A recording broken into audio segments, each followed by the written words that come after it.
Hello student, welcome to study of commerce.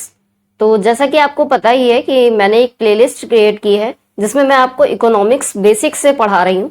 तो उसमें मैं अभी तक 2-3 वीडियो ऐड कर चुकी हूँ जिसमें मैंने आपको बताया है कि इकोनॉमिक्स क्या होती है, ठीक है, मैनेजरियल इकोनॉमिक्स क्या होती है, अलग अलग ऑथर्स ने क्या क्या डिफिनीशंस दी है इकोनॉमिक्स की। तो ये सारी चीजें मैं आपको पढ़ा चुकी हूँ। तो आज इस टॉपिक में हम समझेंगे कि माइक्रो इकोनॉमिक्स और मैक्रो इकोनॉमिक्स क्या होती है, दोनों में क्या डिफरेंस है। ठीक है, अगर हम सिंपल वर्ड्स में समझना चाहें तो ये आपकी मैक्रो इकोनॉमिक्स है। सपोज दैट ये माइक्रो इकोनॉमिक्स है तो ये आपकी मैक्रो इकोनॉमिक्स है। यानी कि मैक्रो इकोनॉमिक्स ब्रॉडर कॉन्सेप्ट है as compare to micro economics. ठीक है, तो आई होप आपको समझ में आ गया होगा। चलिए अब हम देखते हैं बेसिक डिफरेंस दोनों में क्या है। तो अगर हम माइक्रो इकोनॉमिक्स की बात करें तो micro economics studies the economic behaviour of individual economic units. यानी माइक्रो इकोनॉमिक्स क्या करता है, वो एक इंडिविजुअल की स्टडी करता है, वो हम लोगों के एक स्पेसिफिक पर्सन की स्टडी करता है। वो स्टडी करता है कि जो एक इंडिविजुअल है वो कहाँ से इनकम कैसे जनरेट करता है और कैसे अपनी इनकम को अलग अलग जगह पे इन्वेस्ट करता है और कैसे अपनी यूटिलिटीज को सेटिस्फाई करता है।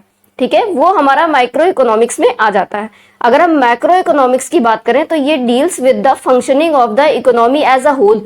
ये पूरा इकोनॉमी को लेकर के चलता है, ये एक स्पेसिफिक पर्सन को लेकर के नहीं चलता, ये इंडिविजुअल की स्टडी नहीं करता, ये पूरी इकोनॉमी की स्टडी करता है। ठीक है, चलिए सेकेंड पॉइंट देखते हैं।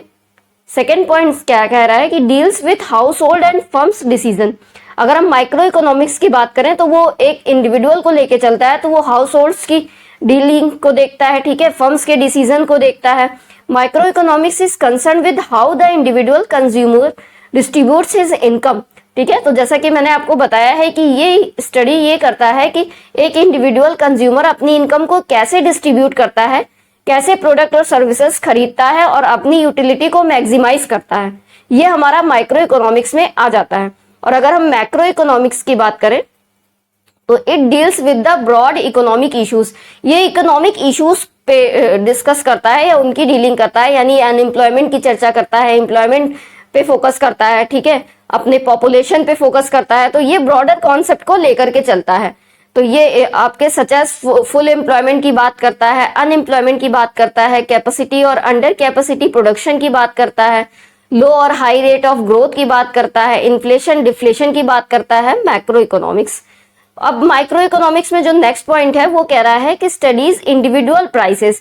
ये इंडिविजुअल प्राइसेस की स्टडी करता है, प्रोडक्ट प्राइसिंग की स्टडी करता है, फैक्ट्री प्राइसिंग की स्टडी करता है।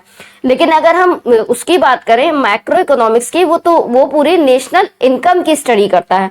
हमारे पूरे नेशन की क्या इनकम हो रही है, क्या एम्प्लॉयमेंट एग्रीगेट कंजप्शन है, क्या हमारी सेविंग्स है, क्या इन्वेस्टमेंट है, क्या जनरल प्राइस लेवल है और क्या हमारा इकोनॉमिक ग्रोथ है। यानी ये इकोनॉमी एज अ होल को लेकर के चलता है मैक्रो इकोनॉमिक्स।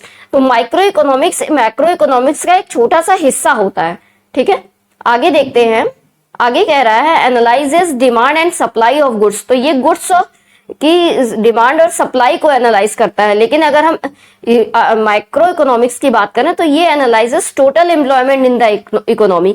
तो ये पूरे टोटल एम्प्लॉयमेंट की बात करता है इकोनॉमी के। तो ये स्टडीज करता है सारे प्राइस लेवल को, और ये केवल कुछ प्राइसेस को स्टडी करता है। ठीक है, ये स्पेसिफिक लेकर के चलता है। तो देखा जाए तो माइक्रो इकोनॉमिक्स एक छोटा सा हिस्सा ही होता है मैक्रो इकोनॉमिक्स का। तो आई होप आपको दोनों का डिफरेंस क्लियर हो गया होगा। अगर आपको कोई डाउट हो तो आप कमेंट कर सकते हैं। चलिए आज का थॉट देखते हैं। आज हमारा एक थॉट है। थॉट ये है कि सीखने के लिए एक जुनून पैदा कीजिए। यदि आप कर लेंगे तो आपका विकास कभी नहीं रुकेगा। ठीक है, तो अगर आपके अंदर सीखने का कोई जुनून होगा ना तो आपका विकास जरूर होता रहेगा। अगर रोज आप कुछ ना कुछ नया सीखने की कोशिश करते रहेंगे, आपके मन में इच्छाएं रहती ही होंगी, तो जरूर आपका कभी ना कभी विकास होगा ही होगा। क्योंकि जिस व्यक्ति के अंदर सीखने की आदत होती है ना, कुछ करने का जुनून होता है ना, उसको कोई आगे बढ़ने से कभी रोक नहीं सकता। इतना आप जान लीजिए। ठीक है, तो अगर हम इंग्लिश में देखें तो इंग्लिश में कह रहा है develop a passion for learning. Learning के लिए एक पैशन डेवलप करिए। अगर आप कर लेते हैं तो आप कभी भी ग्रो होने से आपको कोई रोक नहीं सकता। ठीक है, तो ये थॉट जो है ये एंथोनी जे ने दिया हुआ है। ठीक है, तो आई होप आपको वीडियो पसंद आया होगा। वीडियो अगर पसंद आएगा तो लाइक कर दीजिएगा, और अगर आपको इसका पीडीएफ चाहिए होगा तो आप कमेंट बॉक्स में लिख दीजिएगा, तो मैं आपको टेलीग्राम के चैनल पे अपना ये पीडीएफ भेज दूंगी। ठीक है, और वीडियो अगर पसंद आएगा तो लाइक कर दीजिएगा, चैनल को सब्सक्राइब कर दीजिएगा आगे की और वीडियोस देखने के लिए। Thanks for watching.